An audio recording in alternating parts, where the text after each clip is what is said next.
Welcome back, viewers and spewers, to Madam's XCOM Enemy Within Part 27. Let's just quickly fiddle around the base here. Gonna get Iron Will, so our people don't panic as often, because that's pathetic and sad. Upgrade for our mechs are complete. They can now move further, which will be super effective all the time, every time. More research complete. Plasma pistol. To our snipers' great joy. We can now build them, upgrade them, and steal them from our enemies. The next research will be Titan armor or plasma rifle, maybe plasma cannon, maybe, if that will get us heavy plasmas. Will that get us heavy plasmas or mech plasmas? I'm not sure, but it's only 4 days, so I'm gonna give that a I'm gonna give it a try. What is it going to tell us? Perhaps.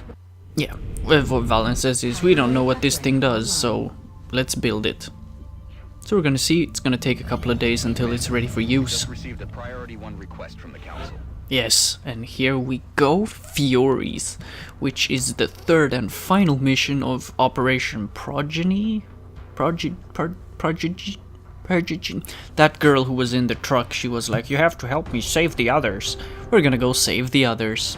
So we're gonna bring the elite team here. We have Dane, Rashford, Anders, Stockholm Tiger, all the others. Basically, we're gonna bring both our mechs here because I expect heavy resistance.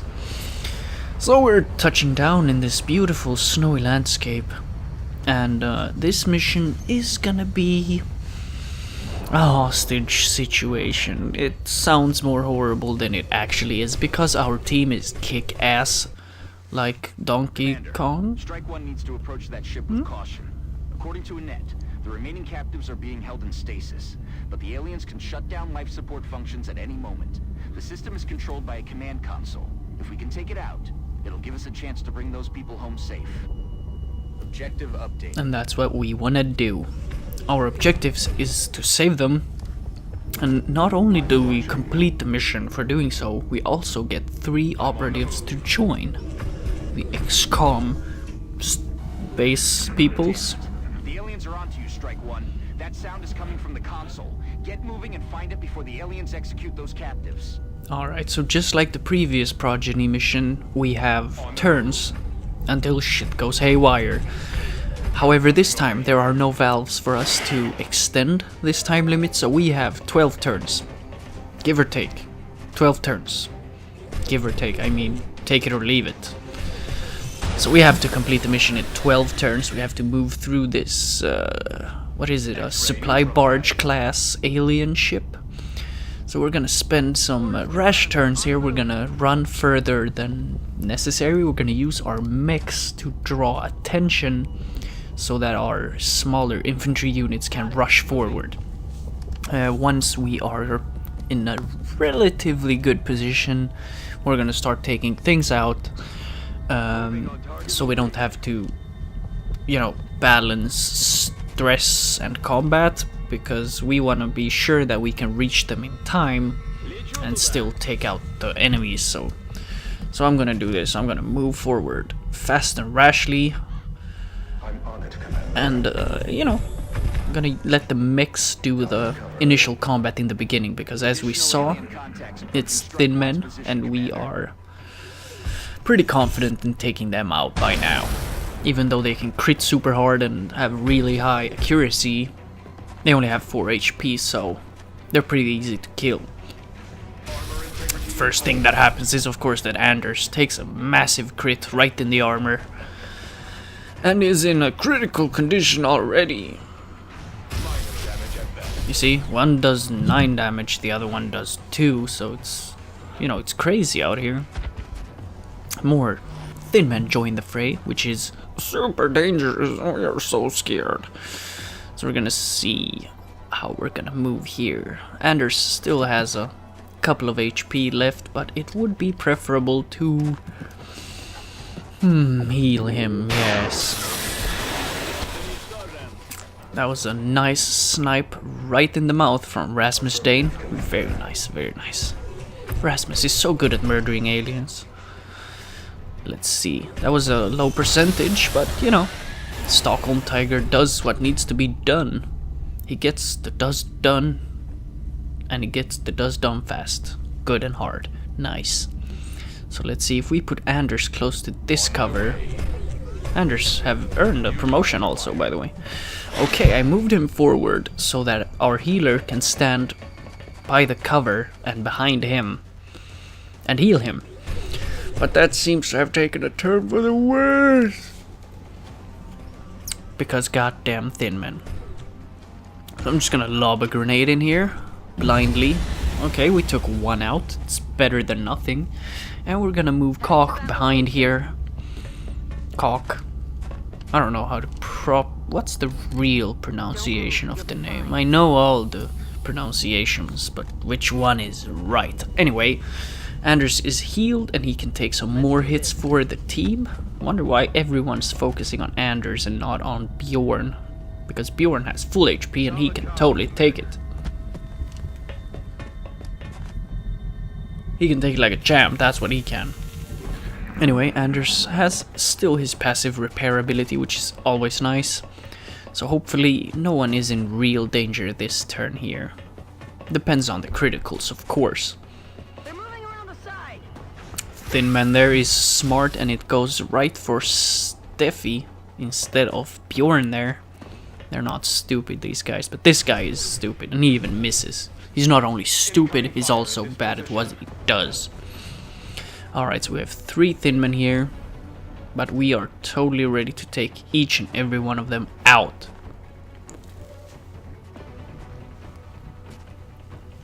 So let's see. I'm gonna move Ali up here. Not only does Ali move forward, which is good for the hostages, he also gets right up in this Thin Man's face and just shears it off with a shotgun. Very nice. And we haven't upgraded our armors in a really good while, which is bad. Which means that the poison is still dangerous for us. If we would have the more upgraded armor, they would be unpoisonable and unchokeable. Which will be nice in the future, but I am confident in my team. I think we can totally kick alien butts without it, for now. We're pretty close to the part where shit gets real combat-wise, when the real heavy unit starts rolling in. But that is a issue for the future, so Carapace armor will be just excellent for now, and it will be for a while. And our mechs can, as we have seen, take a couple of hits without being, you know, murdered. So we're cool. We're cool. Seems like the initial squads of alien defense have been taken out, so we're gonna stress this. No, we're gonna take this moment's advantage to move forward here. Gonna move up the right side with the entire team here. Now, reinforcements. What's in it for us? Ooh, a berserker. That's crazy. Take it out, bitches. This is 245 billion taxpayer dollars at work. That's nice. That's really nice. Karelin, make the shoots. See? This guy, he gets paid $5 a month. And he takes the shot and he just hits it like a champ. It's not a critical strike, but you know, at least they hit it, guys. Anyway, so let's take his openness in account, that's the word, and shoot him openly. Our mechs are running out of ammo here, but that's not a problem.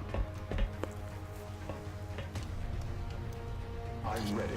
Since he didn't move, he can take a second turn, which means shoot and reload, which is excellent, because we're fully confident that this thing is going down this turn, no questions asked. He even has hollow targeting on him now, which makes it easier for our squad to hit him. Alright, Steffi, you're up. Nice, at least you hit. Which is better than some. The Berserker moves ever so closer, which means that Ali Rushforth can take this fool out. With a pistol, cocky. I respect that. Kudos for you. And only Anders has a move left, so we're gonna move forward with him. Alright, there's a Thin Man we forgot about. Or no, wait. Oh, that's a future squad, so to say. They are... There you go. You see? We came, like, within the perfect square range that we could see them, but not trigger their reaction to us. Which is nice, because that's more or less a free kill right there. We got the jump on it. In Final Fantasy terms, that's a preemptive strike right there. So let's see, they are far away. The other guys seem to jump on... Oh, trick shoot. Make the trick shoot, Rasmus.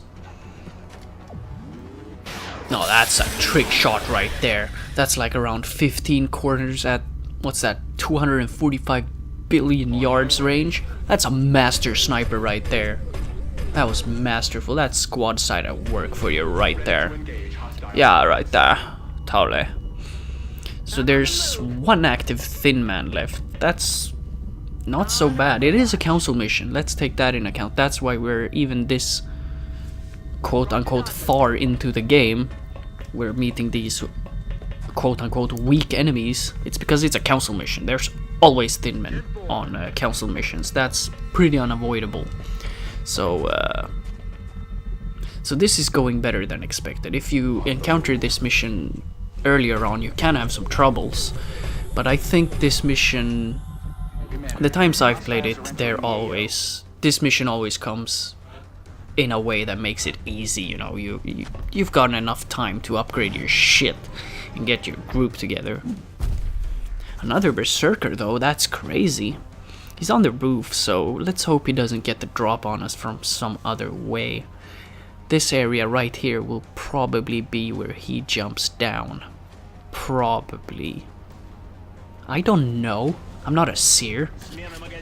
I am a fancy master at that, but fancy masters can't see into the future. We can only seer in fanciness. That's a difference. Get it together, man. So let's see, the room up here should be where the hostages are. Yes. Looks like the abductees are still alive, but we're not out of the woods yet. We still have to get them out of there. Yes, we do. From Annettes' description, that has to be the command console. If we're going to save the captives, we'll need to either move in and disable the system, or destroy it with explosives. That sounds dangerous.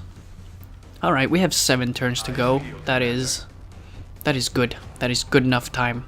And as he said, we have to turn it off. We don't have to complete the mission in 7 turns. We just have to secure the prisoners within that time, which it makes perfect sense, right? It's not a problem. You're a problem.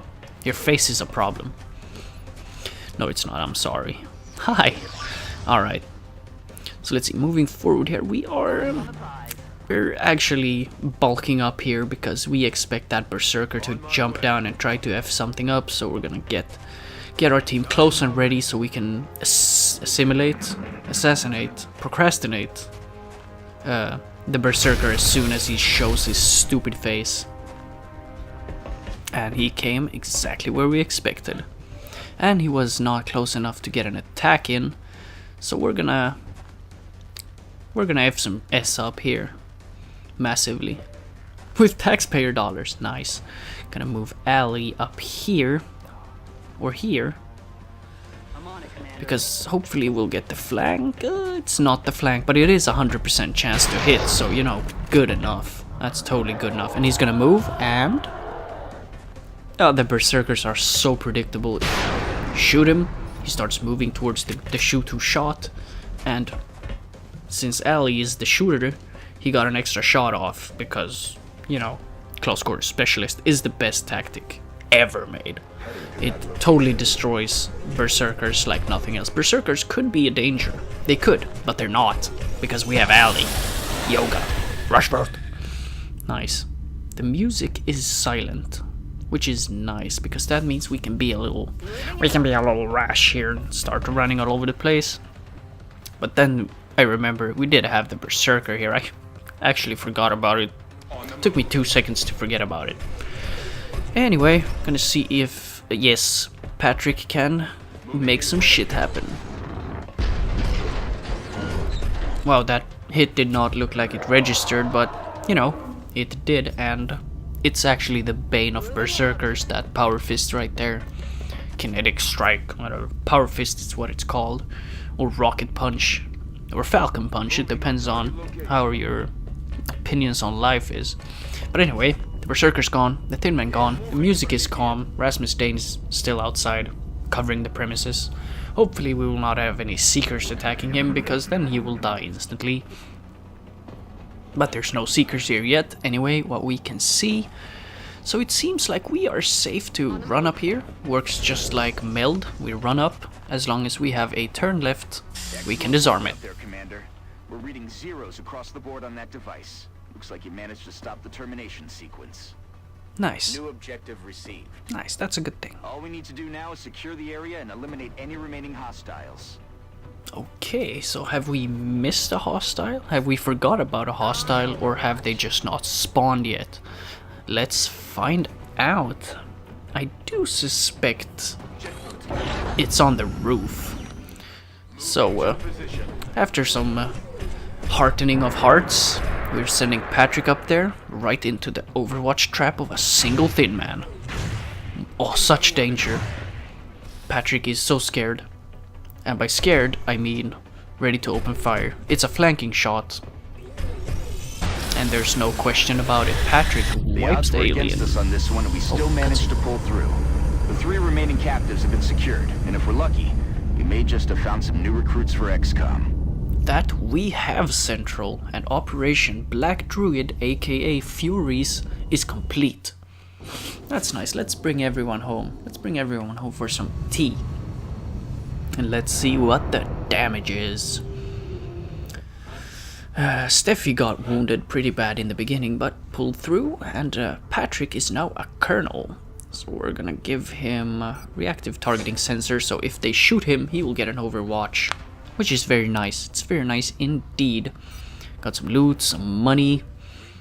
And let's check out who we got from this mission. Let's check out our newest members.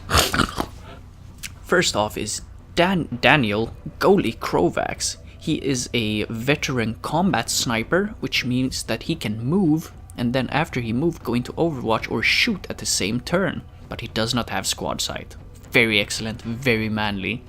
We also have Simon Gurkmak Charmander, and he's a support starting at lieutenant rank, which means he can take some burden off Steffi when he's in medbay. That is much needed. Very nice. And last up is Karin, Slayer of the Cairn, who actually is an old war buddy to Eve Murder Epich, which is why they share kind of the same Limerick combat name there. It's gonna be nice to have another lieutenant ranked assault member. So anyway, since we got some new members, why not send them on the first available mission, Operation Bloody Calm, which is a classic Exalt mission. So we have all our new members with us, and of course we have Viking and Epich and all the rest. We're gonna go here and we're gonna save our operative from the bad, mean Exalts. Let's see, oh yeah, that's a nice sniper team there with Rasmus Dane and our new Daniel Krovax. When Exalt forces moved into their AO. The encoder is currently shielding our transmitter's position, but if Exalt manages to hack the encoder, they'll be able to locate the transmitter. If they hack both, any hope we had of recovering the data intact will be lost. Yeah, we've done this before. Basically, don't let the Exalt in here and send our guys up there. So we're sending Simon up there immediately for some defensive actions, and this is actually, in my opinion, from what I've seen, the worst Exalt mission, because it's so hard to defend that spot properly without spreading your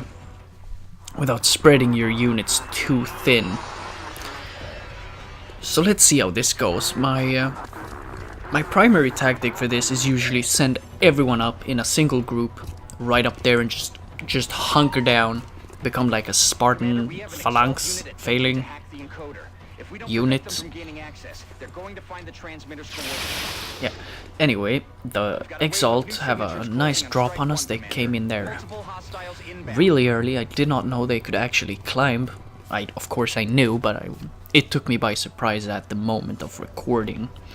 So we have to send someone up there to to defend the area.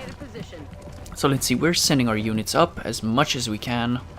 Lightning reflexes from Karen of the Cairn, which is very nice. I love lightning reflexes, and close quarter specialist are fantastic skills which make the assault really overpowered. As in a good way. There we go, Karen gets a nice kill, a nice double murder to the face. And the encoder is secure yet again. We're gonna send more units in here. Simone is a healer, so he can heal, which is so nice now that Steph is in the medbay. Gonna send as many as we can up there. Then they sent more people up there, so we're just gonna quietly take them out. Baboosh, skadoosh. Yeah, we have DeviantArt-page and Karen of the Cairn together in combat yet again. That's the first time since Nam, I think, where they served 64 turns. What's it called? When you're in, you know, wars, you take... It's not called turns, right? No. What do you say? I took blah blah blah. Tours. Yes, tours. Anyway, 600 kills each. Exactly. Not one more, not one less. And they didn't even get tortured with bamboo. Anyway, so this is where it gets hot. We have a couple of Exalt soldiers on our hands, and then they just drop in a whole battalion more. So this is a nice, I was gonna say Thermopylae, like the 300 Spartans, like a tight, narrow corridor where we hunker down and hold the line, but that's not the case because these guys are coming from everywhere. Above, under, left, right, forward, back. This is a real shitstorm, and Seth, that was really a nice rocket. It was not really where I wanted you to shoot, but you know, whatever. I'm keeping, for some reason, Rasmus Dane and Daniel Krovax on the bottom floor where they take out the units that come from the north, so to speak. But after a while, when they've taken some units out, we're sending Rasmus up to cover the quickly escalating situation on the roof here, or the patio, or whatever it's called in English. Anyway, it's getting kinda heated up here. That's bad, and Hoxton is with Daniel on the bottom floor, trying to keep Hoxton out of combat, because if she dies it's game over and she has shit for armor in this mission, so... Yeah, close quarter specialist right in the mouth. That's what you get, Exalt. Seems like, yes, Seth took a really bad hit there. That's 10 hit points, critical strike, and he has hollow targeting, so Seth will be extra easy to take hits. It will be extra easy to hit him now for our enemies, which is bad. Close quarter specialist, motherfucker. Not enough to kill. Will you regret that you didn't murder him? Will he be a problem later? Seems like Hoxton and Daniel will have some problem down here. Unless we can get them upstairs fast. Anyway, they deployed some smoke there, which is bad. So we're gonna send the rest of our squad up here. It's nice that we have the drainage here we can climb. So now we are all pretty much in one spot. So hopefully we can defend it. Seth is 1 health bar away from total annihilation, and that makes him extra Viking berserker roll. But how does that end? Is this the end of the story of Seth? Haha! The beeping says that the major Seth Viking has yet again cheated death. He got shot. He had 1 HP, and he got shot with an upgraded laser sniper rifle in the face. And he just takes it like a champion. He's just face planting in the ground. He's like, I'm gonna sleep for a while, and I'll be with you later. So as long as nothing explodes on him, he should be fine. If his IQ is gonna remain the same, is, you know, we're gonna see that later. But that's for Dr. Valen to fix. Boosh! And that was really close. That could have really gone wrong really fast. But everyone made it home alive, more or Seth, you know. He took a shot in the face, and he's gonna spend a week. He's gonna spend a week in medbay, and then he'll be back. hopefully, you know, hopefully he will be as good as he was before, but probably. Anyway, more Exalt loot crap here. Certain now that Annette was somehow involved in the attack on XCOM headquarters. Her limited memories of the event include details that no one outside of our organization could possibly know. But the question remains, what is it about her that makes her so valuable to the aliens? And seeing as we have so many sniper, Major Rasmus Carolyn Dane has volunteered to be augmented. We're gonna butcher him up and put him in a mech suit. Commander, we'll begin fitting the cybersuit interface modules as soon as the necessary limbs have been removed. That's a big thing you're doing, Rasmus. Let's hope it pays off. Let's hope you don't regret that decision later, because you're not gonna have arms and legs. Haha.